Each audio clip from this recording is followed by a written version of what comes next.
I Hate Politics is a podcast dedicated to exploring a human activity we love to hate. We look at human life, culture, economics closest to us in our neighborhoods, workplaces, schools and streets, and in our local governments. Together, we'll explore how politics is central to getting things done in societies where we treasure diverse views and preferences. I'm Sunil Dasgupta. I've spent my life studying politics, and I know this. Unless we want to live in a dictatorship or a monarchy, we are stuck with politics. Politics is more than just Trump, Biden, or elections. It's how we fix potholes, make our streets safer, where we put our schools, and decide who goes to them. It's about coming together as a community. It's about us. Let's go find those stories.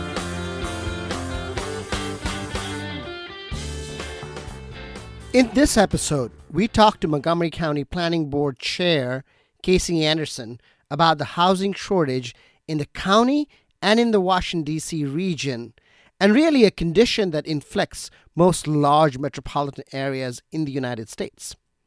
Often called the missing middle, the housing crisis in urban and close-in suburbs in America is a result of a government failure to manage the regulatory framework of land use, which is better known as zoning, which I believe is going to be the next big bone of contention in local politics across the country.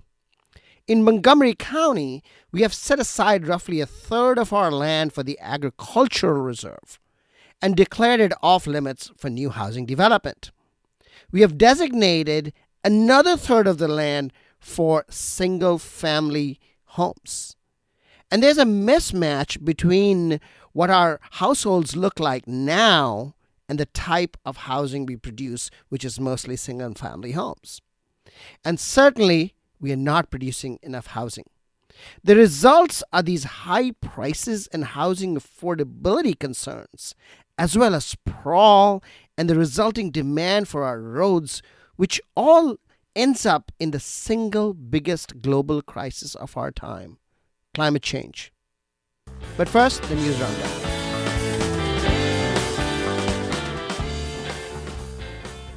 If you're lucky enough to live in a masking state, don't make the mistake of visiting a non-masking one. It's not a perfect solution, but the decisions by Texas and Missouri to end masking is truly mind-boggling. The decision captures the central premise of this podcast about the centrality of politics in all public decisions, and no claim of scientific superiority will be honored if you get the politics wrong. The Biden administration opened its first migrant children facility. We are interested in traffic issues for many reasons, but most poignantly for pedestrian deaths. There is new official data that shows that traffic fatalities across the country increased an incredible 8% in 2020 over the 2019 figure. Given that fewer people are driving, my friends at the Action Committee for Transit observed tartly that traffic congestion has never been the cause of road deaths. In Annapolis, the effort to repeal the Law Enforcement Officers' Bill of Rights, a special set of rules that protects police officers from disciplinary action, stumbled. But Anton's Law, a bill to restrict police use of force, just passed the Assembly Senate and is headed to the House of Delegates. Closer home, Montgomery County residents and leaders are calling on Maryland Governor Larry Hogan to open a mass vaccination site in the county. At a county council meeting, County Health Officer Travis Gales had some tough words for the state health secretary. While the state has argued equity to open vaccination sites in Baltimore and Bowie, turns out that Montgomery residents are driving even a couple of hours to snag vaccine appointments across the state. This is only possible, of course, for those who have cars and free time. The best answer might be for the state to have operated through the county health departments. We will see if the governor comes around on this. And COVID is continuing to have budgetary impact. County executive has proposed to the state that the Purple Line, the light rail system intended to connect Bethesda to College Park, single track through a critical tunnel close to Bethesda. This will save the county $50 million, but fully cause more headaches later on. Later in the podcast, Upcounty correspondent Andrew Saundry looks at budget cuts in his neck of the woods. I'll be back with Casey Anderson. Casey Anderson, welcome to I Hate Politics. Thanks for having me, Sunil. Can you describe the problem of missing middle housing in Montgomery County? I think there's two separate dimensions to the problem. The first problem is we just need more housing in general, particularly housing that's in places that are accessible to jobs, to amenities, whether it's bars and restaurants or parks and recreation or good schools or all the things that people want and need to live their lives.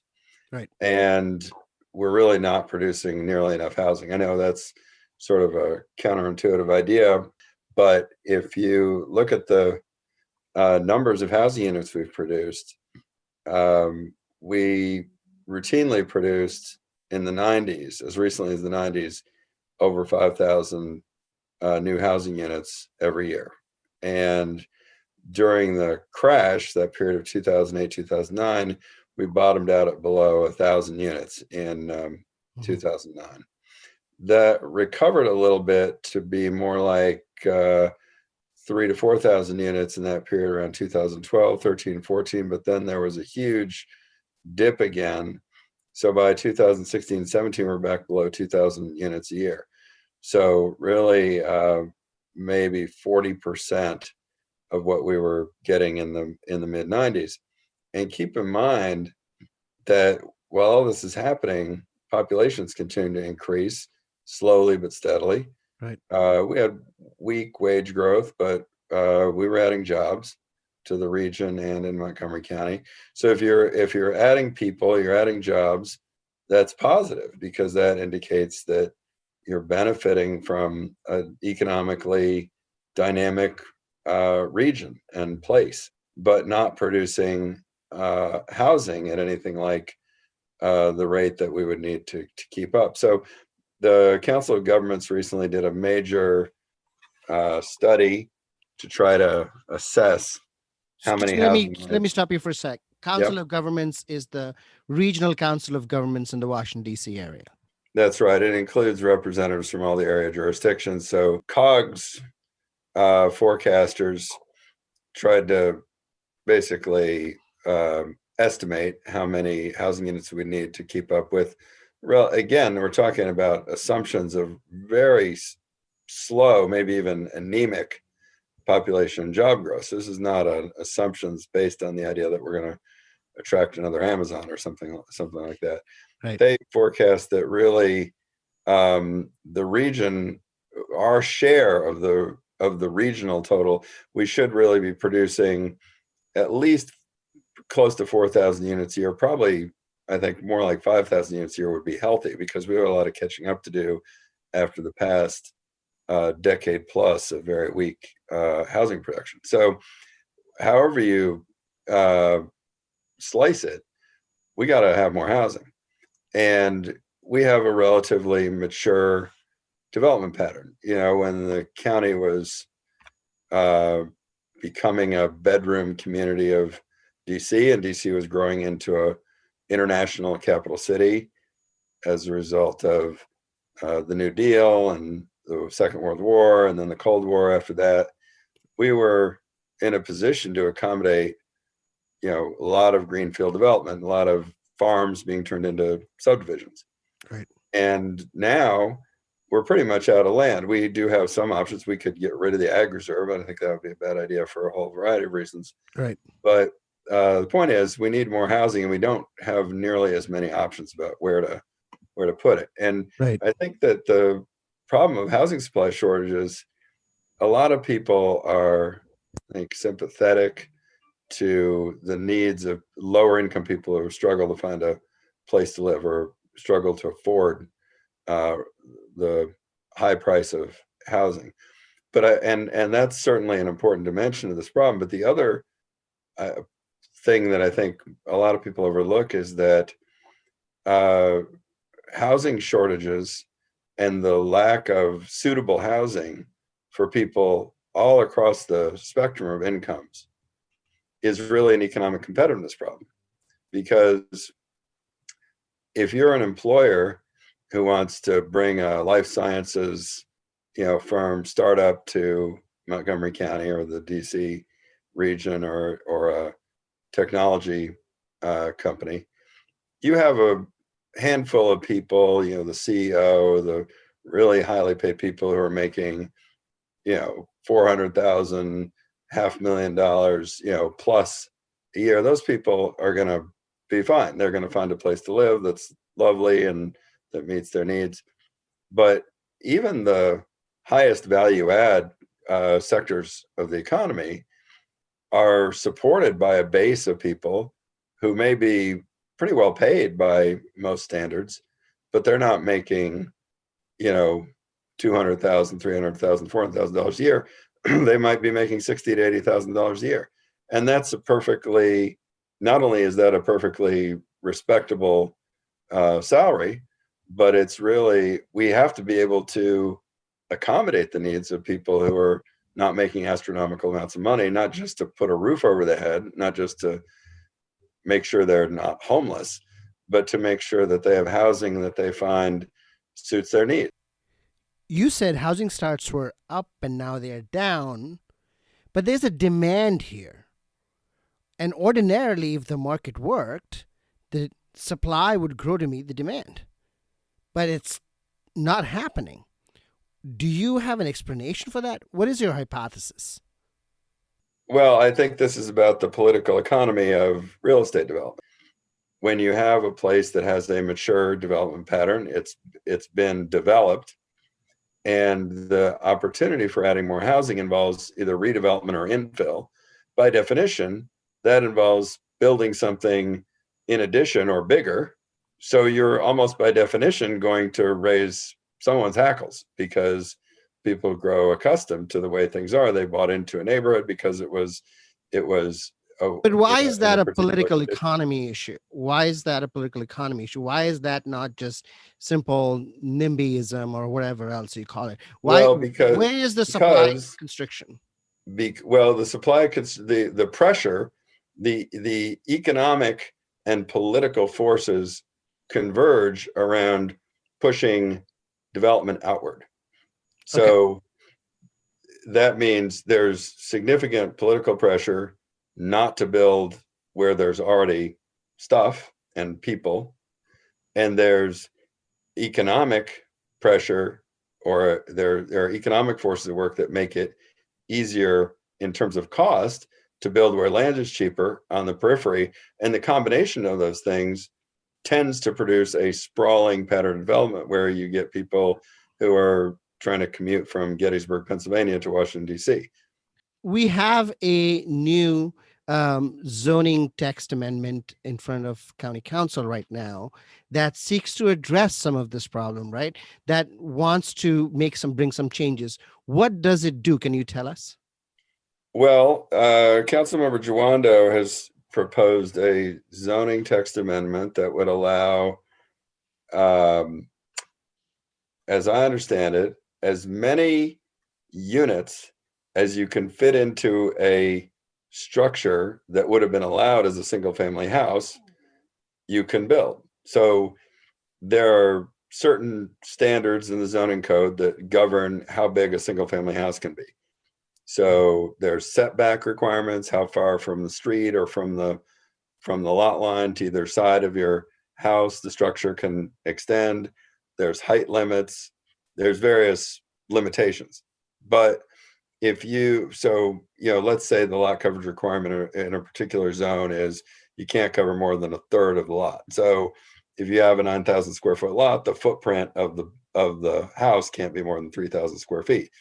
Now you could build a really big house if you had a 1/3 lot coverage limitation where the height limit is 30 feet. That could be a 3-story house times 3,000 square feet footprint, could be a 9,000 square foot house. And some people will try to build a 9,000 square foot house on a 9,000 square foot lot. I mean, you see some of that going on well, particularly in some of the neighborhoods around downtown Bethesda, where you just get, enormous, I guess the colloquial term would be McMansions, right? So Councilmember Jawando's proposal is, look, if you can build a house that big, then why can't you build a duplex or a triplex that occupies the same, building envelope that would have been available with a single family house? Why is it impermissible to build a multifamily structure that is physically not larger than what some of these McMansions would be?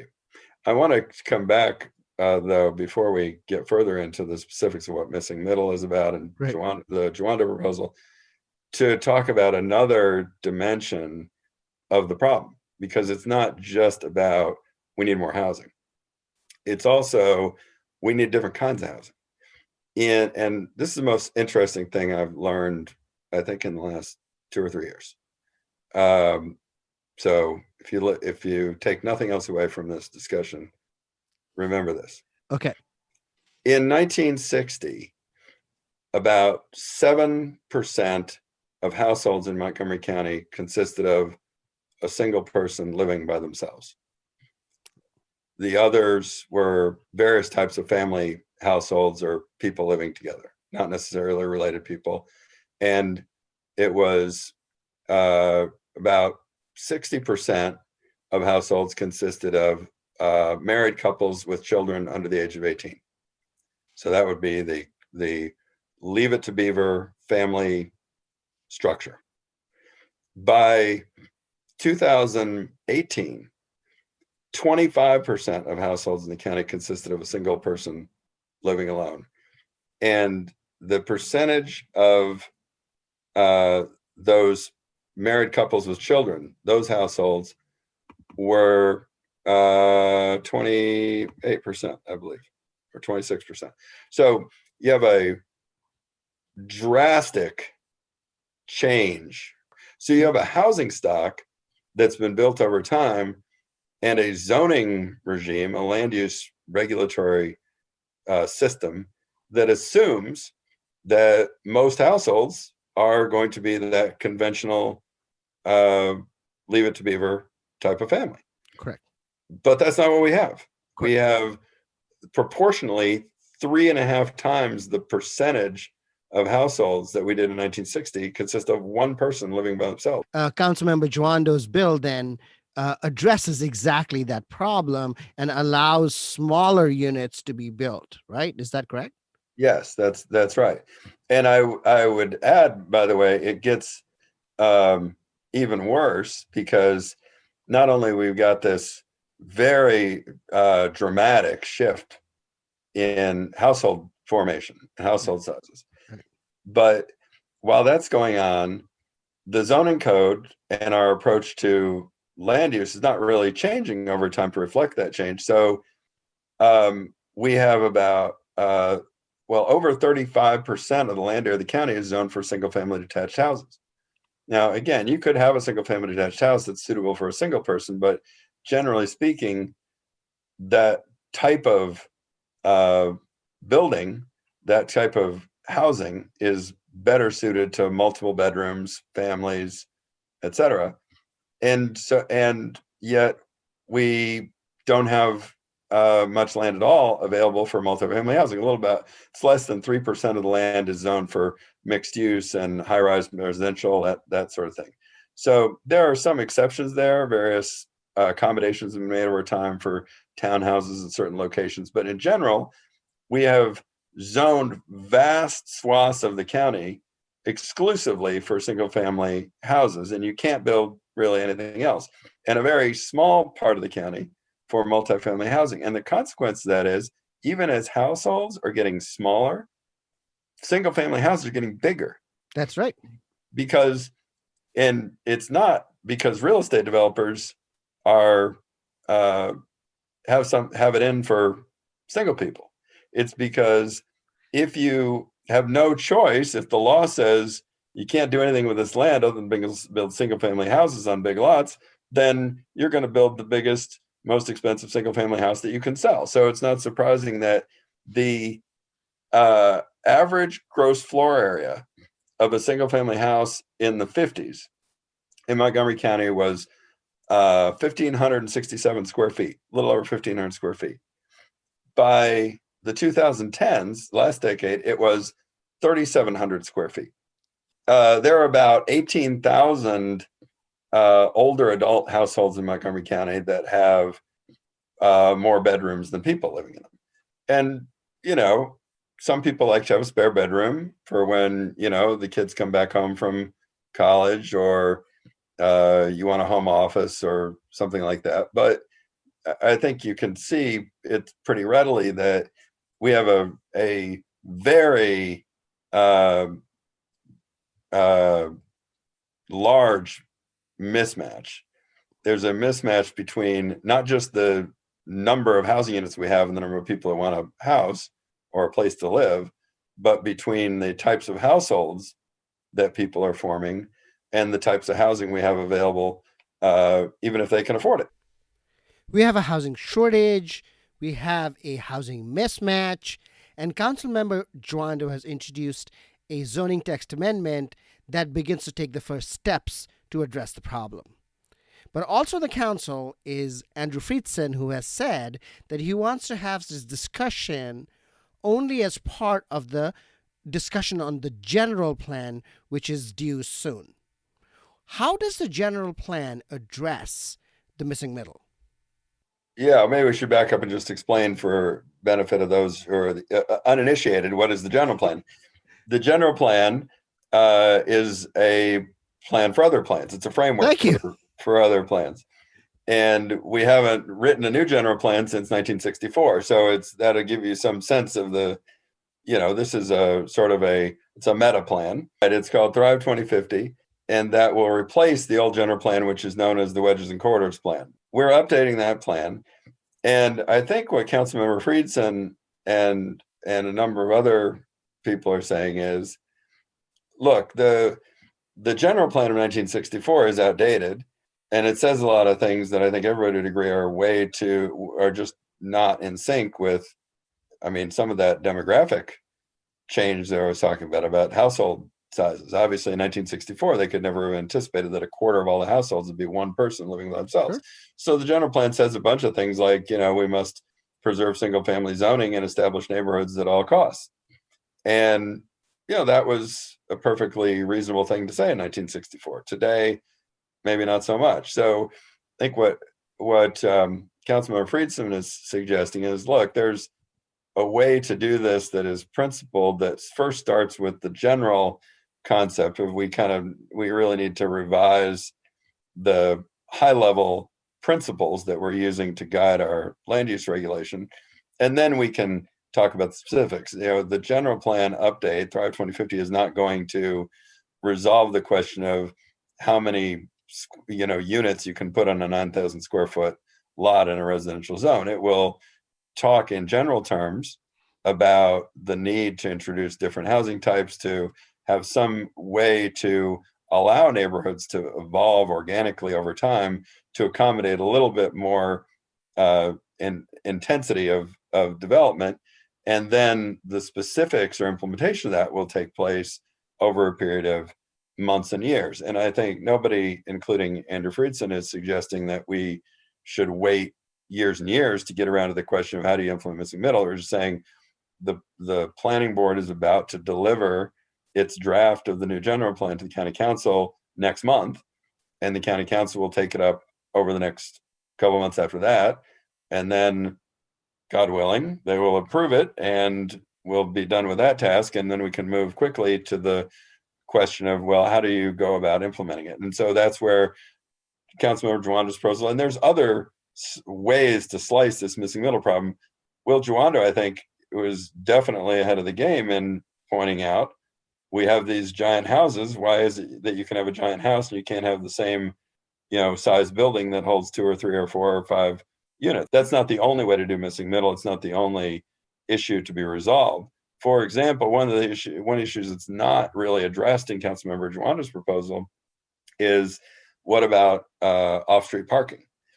In many cases, if you have to provide multiple parking spaces off-street, you are not going to have any room left for a house, or at least not a house that has 2 or 3 or 4 units. So we've had this discussion before in the context of accessory dwelling units, and the county council agreed that, also known as granny flats, they agreed to relax some of the requirements for off-street parking. If you want to put an extra unit above your garage or in a detached structure behind your main house and you want to rent it out, you don't necessarily have to add 2 more parking spaces. I think with missing middle, we need to address with a little bit more detailed focus, well, where and how is it exactly that we can allow for additional units in a place where streets are narrow and on-street parking is constrained. And in the case of missing middle, it can be a very serious constraint on whether you could actually get any of this built, because it's fine to say you can have 3 units in a building the size of a house, but if you can't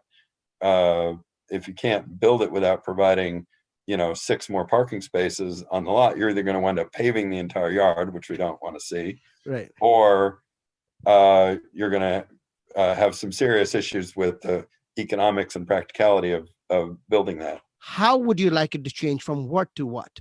The way the council addressed this with accessory dwelling units was to say, well, if you're really close to transit, I think they said, or reasonably close to transit, even within a mile, we're not going to worry so much about additional off-street parking space.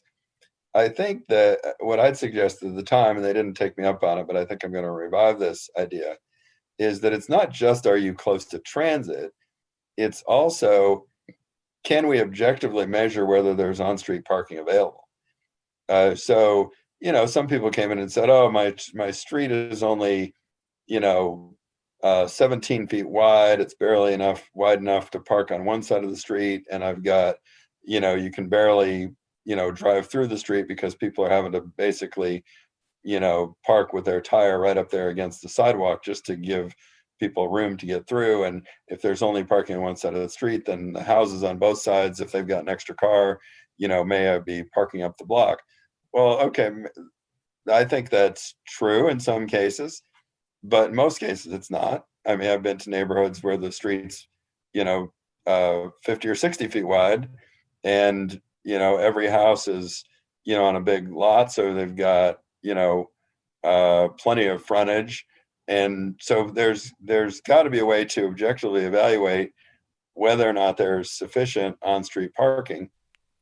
What's the change you'd like to see? My thought was that if you have sufficient frontage and parking is legal in front of your house, exclusive of clearance for fire hydrants and driveways, to have an additional parking space, then that ought to count, instead of forcing you to put the parking space off street. So for example, if I have a house that's got 80 feet of frontage, the typical parking space is about 20 feet long, and maybe I can't use half of it because there's a fire hydrant in the driveway in front of my house. But if I have 40 feet of clear space, that should be enough to park 2 cars. The key is to make sure that can be evaluated objectively, so you don't have to go in front of a hearing examiner or the planning board or a judge or the county council every time your neighbor says, well, I don't want you to build this because I don't think you have parking. We need to make that an objective standard so we can say, yes, you do, no, you don't, as opposed to having this be the subject of some discretionary review process, because that creates such tremendous uncertainty. The planning board gave the county council some comments on the zoning text amendment, including some on the size of the buildings that could be built. Where do you want to go with that?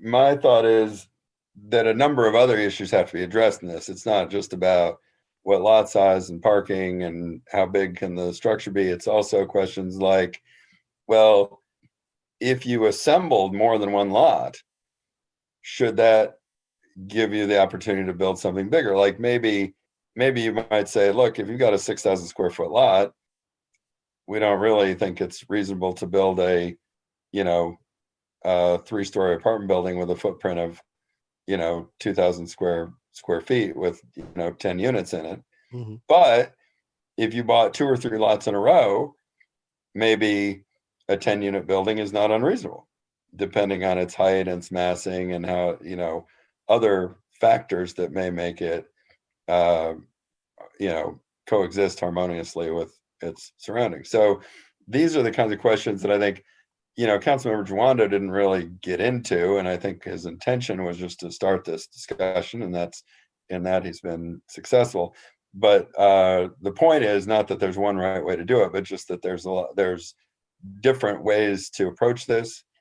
There's, you could look at this in terms of access to transit, or only in the most urbanized, areas. I think we should allow some kind of organic evolution of residential neighborhoods all over the county, but that doesn't mean that the same thing is appropriate in Poolsville as is appropriate in downtown Silver Spring. So it's not just a question of how big is the lot, how much parking is there, but what's the other land use context. We're not really interested in seeing, small apartment buildings popping up in, the middle of Dickerson, right, or Boyd's. Well, that's a market-driven phenomenon, presumably. I've been in Montreal, for instance, and you have, in the suburbs of Montreal, you'll have, single-family homes and a, 4-story walk-up and a little mini mart, and then another home. And so this raises the question of, I think you said harmonious coexistence, right? Harmonious coexistence is a term of art, really. Well, I actually use that Where do phrase you? because it's not a term of art. The term of art is compatibility. And, that term compatibility is often abused because it's so nebulous that it could mean I don't want to say it could mean all things to all people, but it could certainly mean a lot of things to a lot of different people. And so even though it does have, legal resonance in the zoning code, it has to be applied in various discretionary, review processes. One of the things that we're proposing in the new general plan is to try to get away from that idea and try to be more objective about it. So one of the things that we've done over time, especially as there's been more demand for more, urban mixed use types of development, we have rules which establish how tall some of that type of development can be when it's next to a single family neighborhood. So there's this idea of an angular plane. It's like at a 45-degree angle. So if you are right next to a house that is, and you want to build a tall apartment building or office building, you're going to have to either move away from the house such that a 45-degree angle from that house does not intersect with the top of your office building, or step down that structure so it's not so tall, so close to your house that you're sort of like, you've got this giant building that's looming over this, 1-story little single family Sure. structure. So those are the types of things I mean when I say we're going to get away from these kind of vague concepts like compatibility and try to establish more objective standards. That's really important because if we try to punt the issue to hearing examiners, administrative law judges, these kind of processes, say, well, you go sort it out and the neighbors can have their input. The problem with that is you can't make a viable business proposition out of building any of this. Yeah, Tear right down now. builders. Yeah, I mean, I changed my fence. I replaced my old fence, and I had to get a letter from my neighbors to replace my old fence, which is just ridiculous. Well, yeah, and the other part of this, I think people need to understand, who don't love the idea of missing middle housing. They don't want to. They say, I don't want to live next to a duplex. And besides, say you can't guarantee me it will be affordable. What I can guarantee you is, because it's happening. It's not a prediction. This is observed reality, that in neighborhoods like mine, I live in Woodside, just on the edge of downtown Silver Spring, or places like Edgemoor on the edge of the Bethesda Central Business District, prices are going up to the point where older, more modest houses are getting bought and torn down and replaced with giant single family houses. So the question is not, would you like a duplex or a triplex, or would you like things to stay just the way they are? The question is, would you like to have your entire neighborhood basically be a target for teardown builders to build McMansions, which will serve only the very affluent? Or can we take the edge off of that affordability problem and create more housing that's suitable for a broader range of people at relatively more modest incomes by allowing some moderate degree of intensification, like duplexes and triplexes, and maybe even some small apartment buildings in certain locations. So I get the public good argument. Hold on a minute. I get the public good argument. But from a purely sort of self-interested point of view, if they are tearing down and building McMansions in your neighborhood, then your property prices are going up. So you have an incentive, right, not to want duplexes or triplexes and to prefer McMansions, so that your property prices go up. Well, this is interesting. A lot of the opponents, I think, have their economic stories kind of confused, because a lot of opponents say, I don't like this because it's going to destroy my property values. And then in the next breath, they'll say, well, I don't like this because it's going to eliminate affordable housing. Well, it can't be both. My last question to you is about social housing. We have these examples of Vienna and London, and in Annapolis, Delegate Vaughn Stewart is trying to get something going, and California has a bill. What are your views on social housing? Well, I think we should try it, but I'm skeptical that it's going to get us much more housing.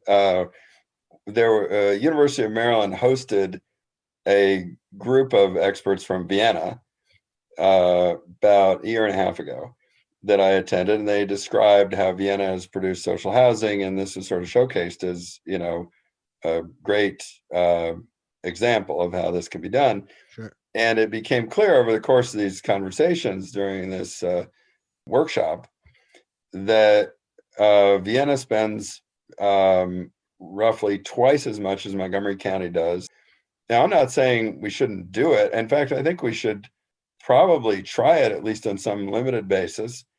One way we could try this in a specific context that I think might get a lot of support is for teachers. What if we put housing on some school sites? What if we built a small apartment building on the grounds of a high school and allowed teachers to live there at reduced rents as long as they continue to work for the school system? Casey Anderson, thank you so much. Anytime. Take care.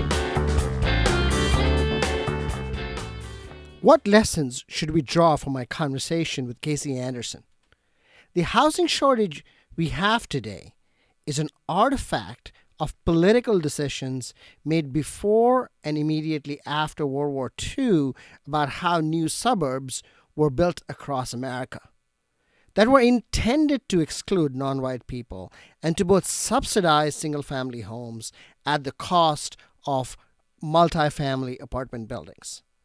Farhad Manjoo in the New York Times wrote about the soft apartheid of zoning, a topic Dan Reed, who writes a local blog just up the pike, has plumbed deeply in the case of Montgomery County. We are in the midst of a housing crisis, as some broad trends have converged and our political system seems unable to respond adequately here as it has been inadequate in other areas. The top 20 to 30 metropolitan areas in the country account for the fastest growing parts of the nation. But since these cities were already settled and ringed by single family homes in many cases, bringing change that will alter the character of neighborhoods is going to see resistance. The fight over single family zoning is going to be the next big fight in jurisdictions such as Montgomery County. And for those who look to Berkeley, California as their North Star, I'm talking to you, Tacoma Park, they just decided to do away with single family zoning.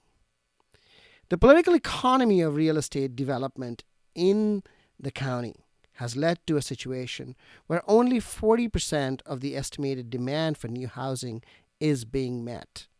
And it is not surprising that house prices, as well as rents, are going up fast.